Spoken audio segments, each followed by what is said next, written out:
এখন লেখা লিখবেন ব্যবহার করবে, যেখানে পাবে সেটা গুলি করবে, যেখান থেকে টিকাটা পারবো ধরে ফেলবে, ওটা বলা।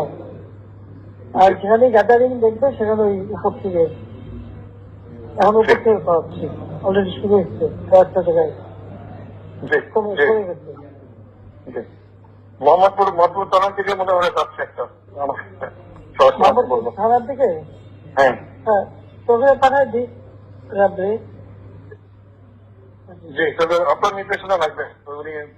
না, আমার নির্দেশনা দেওয়া আছে, ওপেন নির্দেশনা দিয়ে দিচ্ছে। এখন লেখা লিখবেন ব্যবহার করবে, যেখানে পাবে সেটা গুলি করবে। এবার শুনেন ছাত্রলীগ নেতা সাদ্দাম হোসেন কি বললেন। গোপালগঞ্জের যে এই ঘটনা, এটা কি মনে করেন ওনার নিজের সাহসে হয়েছে, শেখ হাসিনা নিন্দনীতে হয়েছে, তাই না? সাদ্দাম হোসেন কি বলে শুনে আসুন। যে ঢাকার আশপাশে যারা আছে তাদেরকে কেন্দ্র করে march to Dhaka camp, march to Jamuna, এই দখলদার ইউনিট সরকারের পদত্যাগের দাবিতে এই গোপালগঞ্জে নির্বিচারে সাধারণ মানুষ ছাত্র জনতা হত্যার প্রতিবাদে মার্চ টু যমুনা কর্মসূচি, এটি আপনারা সামাজিক যোগাযোগ মাধ্যমে প্রচারণা করেন। প্রিয় বাংলাদেশ ছাত্রলীগের সহযোদ্ধা বন্ধুরা, আমাদের জরুরি নির্দেশনা অনুযায়ী আপনারা যেখানে কাজ করেন এবং যেটা আমাদের সামাজিক যোগাযোগ মাধ্যমেও যাবে, সেটা হচ্ছে আমাদের ফরিদপুরের, আমাদের অঞ্চলের যেসব ফরিদপুর, রাজবাড়ী, মাদারীপুর, শরীয়তপুর, তারা যেন একবারে সর্বোচ্চ প্রস্তুতি নেয় এবং অলরেডি মাঠে নেমে পড়ে প্রয়োজনে গোপালগঞ্জে যাওয়ার উদ্দেশ্যে প্রস্তুতি থাকে। যেখানে যেখানে সম্ভব রাস্তাঘাট বন্ধ করে দেয়। আমাদের এই গোপালগঞ্জে আমাদের ছাত্রলীগের কর্মীদেরকে হত্যা করেছে, ছাত্রদেরকে হত্যা করেছে, এরই প্রতিবাদে যার যার জায়গা থেকে সেটি যেন করে, এটা নিয়ে আপনারা কাজ করেন, সামাজিক যোগাযোগ মাধ্যমে প্রচারণা চালান। আর ঢাকায় যারা অবস্থান করছে, এটি নিয়ে আমাদের সামাজিক যোগাযোগ মাধ্যমে ক্যাম্পেইন চলবে, যে ঢাকার আশপাশে যারা আছে তাদেরকে কেন্দ্র করে march to Dhaka camp, march to Jamuna, এই দখলদার ইউনিট সরকারের পদত্যাগের দাবিতে এই গোপালগঞ্জে নির্বিচারে সাধারণ মানুষ ছাত্র জনতা হত্যার প্রতিবাদে মার্চ টু যমুনা কর্মসূচি, এটি আপনারা সামাজিক যোগাযোগ মাধ্যমে প্রচারণা করেন এবং একই সঙ্গে ঢাকার আশপাশের জেলাগুলোকে ঢাকা অভিমুখে কর্মসূচির জন্য আপনার নির্দেশনা দেন। অলরেডি রণক্ষেত্র তৈরি হয়েছে, আপনারা দেখতে পাচ্ছেন কিনা জানি না। ঢাল সর কিনে বসে আছে, এদের আমাদের সেনা পুলিশ ভাইয়েরা রেডি হচ্ছে, দেখা যাক কি হয়।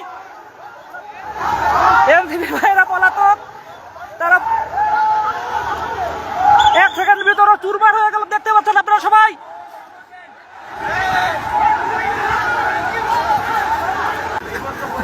আমাদের নিরাপত্তা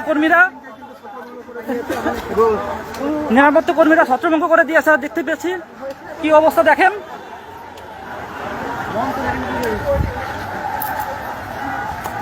গোপালগঞ্জ রণক্ষেত্র, চেয়ার টেবিলের কি অবস্থা দেখেন। প্রশাসনের ভাইয়েরা খুবই সক্রিয়ভাবে তাদেরকে নির্মূল করা সক্ষম হয়েছে।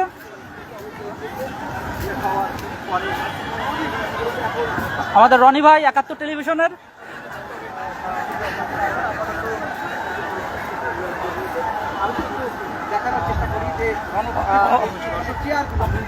চেয়ার টেবিল, আমি মনে করি এনসিপির নেতাকর্মীদের আর গোপালগঞ্জে না আসা, কারণ খুবই খারাপ অবস্থা। আপনার এ সময় অনেককে দেখা যায়, অনেকে একটি পুলিশের গাড়িকে ঘিরে রাখেন এবং এই পুলিশের গাড়িকে লক্ষ্য করে তারা ভাঙচুর চালায়। সেই ক্ষেত্রে অনেকজনকে আটক করেছে বাংলাদেশ পুলিশ। সেই সহিংসতাকে এড়াতে বিভিন্ন ধরনের কার্যক্রম শুরু করা হয়েছে ইতিমধ্যে। আপনারা দেখতে পাচ্ছেন গাড়িটিকে তারা ভাঙার চেষ্টা করছে এবং বিভিন্ন ধরনের লাঠিটাঠি ওরা নিয়ে এসেছিল।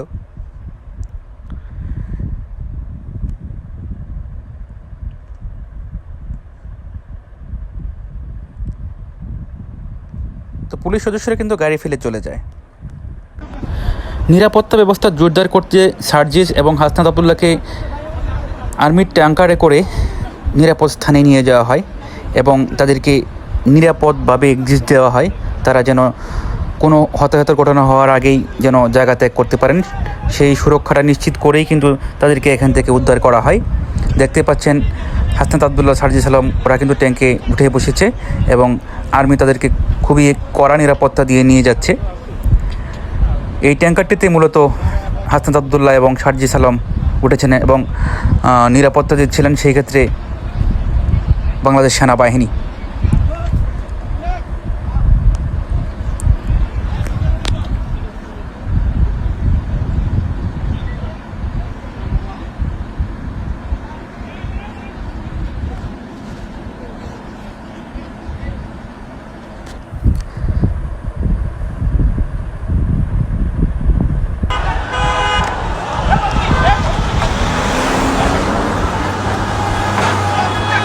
তার পরবর্তীতে দেখা যায় যে ওরা র্যাব সহ অনেকগুলো গাড়ি একসাথে প্রোটোকল নিয়েই এলাকা ত্যাগ করে।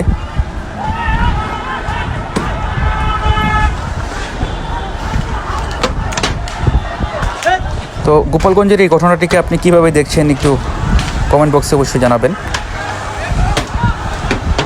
এবং গাড়িকে লক্ষ্য করে অনেকেই পাটখেল ছুটতে দেখা যায়।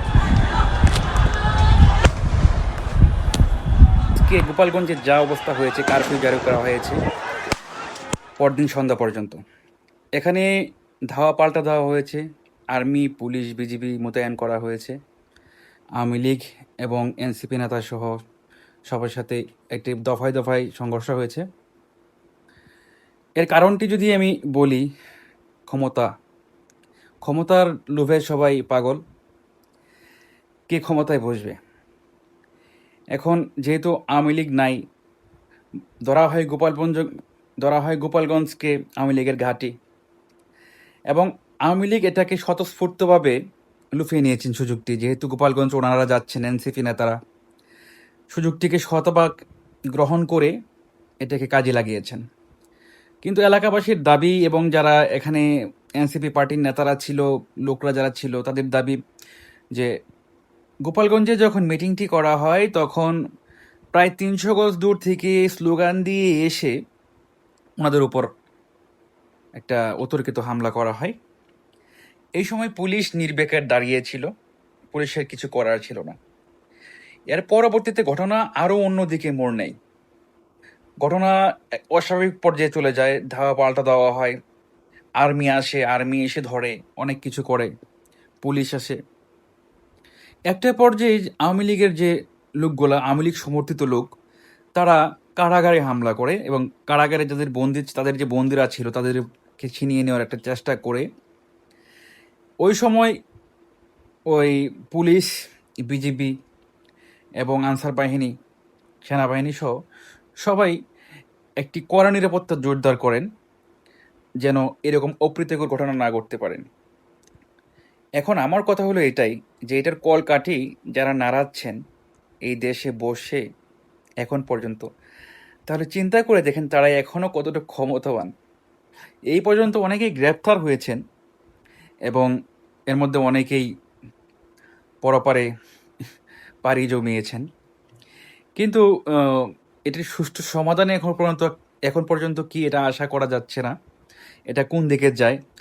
এদিকে হাসনাত আবদুল্লাহ এবং সার্জিস আলম সহ এনসিপির যে নেতাকর্মীরা রয়েছেন তারা কড়া হুঁশিয়ারিও দিয়েছেন যে গোপালগঞ্জ আওয়ামী লীগ মুক্ত করে দিবেন, এবং তারা একটি কঠিন পদক্ষেপ নেবেন বলে একটি কড়া হুঁশিয়ারি দিয়েছেন আওয়ামী লীগ কর্মীদেরকে।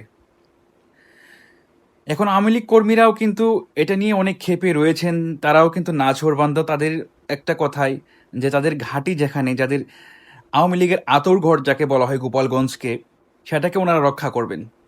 এবং এই গণ্ডগোলের উপর ভিত্তি করে কিন্তু গোপালগঞ্জে যে বঙ্গবন্ধুর যে বাড়ি রয়েছেন, বঙ্গবন্ধুর যে সমাধি রয়েছেন, ওইখানে একটি নিরাপত্তা ব্যবস্থা জোরদার করা হয়েছে যেন এটার কোনো ক্ষতি না হয়। আর ওইদিকে সাদ্দাম হোসেন অনেক কিছু ছড়াচ্ছেন এবং অনেক কিছু করার চেষ্টা করছেন। এটা স্বাভাবিক, রাজনীতির একটা প্রসেস, নর্মাল প্রসেস, এটা করেই থাকবে উনি। এটা ডিফেন্ড করার মতো একটা প্রসেস, রাজনীতির একটা এরকম মারপেচ থাকবেই। কিন্তু এখন আমার কথা হলো এটাই যে এনসিপি সদস্যরা এখানে যে গিয়েছিলেন, আপনারা আগে থেকে নিরাপত্তা ব্যবস্থা জোরদার করেননি কেন? নাকি আপনারা চেষ্টা করেছিলেন যে এরকমই একটা কিছু হোক? এখন দেখেন যে আপনাদের নিরাপত্তা ব্যবস্থার জন্য সম্পূর্ণ ব্যবস্থা সরকার করে দিয়েছে, এরপরে আপনারা ওইরকম প্রোটেকশন নেন নাই। এখন আপনারা বলতে পারেন পুলিশ তো ছিল, পুলিশ কেন প্রোটেকশন দেয় নাই? শুধু পুলিশকে তোকে গোনায় ধরে না ভাই। যেমন ধরেন এই আন্দোলনের সময়, আপনাদের জুলাই আন্দোলনের সময় দেখেন পুলিশকে কি আপনারা গুনেছেন? আপনারা তো গুনেন না। পুলিশ কয়টা এখানে নিয়োগ ছিল, কয়টা নিয়োজিত ছিল এখানে চিন্তা করে দেখেন। পুলিশকে কি মানে আওয়ামী লীগের হাজার হাজার নেতা কর্মী, এই কয়েকটা পুলিশে কি করবে ভাই? পুলিশের গাড়ি ভাঙচুর করছে ওরা, অনেক পুলিশকে তারা দিচ্ছে, তারা খেয়ে চলে যাচ্ছে আমি দেখলাম। তো সেই ক্ষেত্রে তো সবাই চাইবে জীবন বাঁচানোর জন্য। এই হলো একটা প্রসেস। ধন্যবাদ সবাইকে কষ্ট করে যারা আমার ভিডিওটি দেখেছেন। এরকম আরও ভিডিও পেতে আমার চ্যানেলের সাথে থাকুন। আসসালামু আলাইকুম।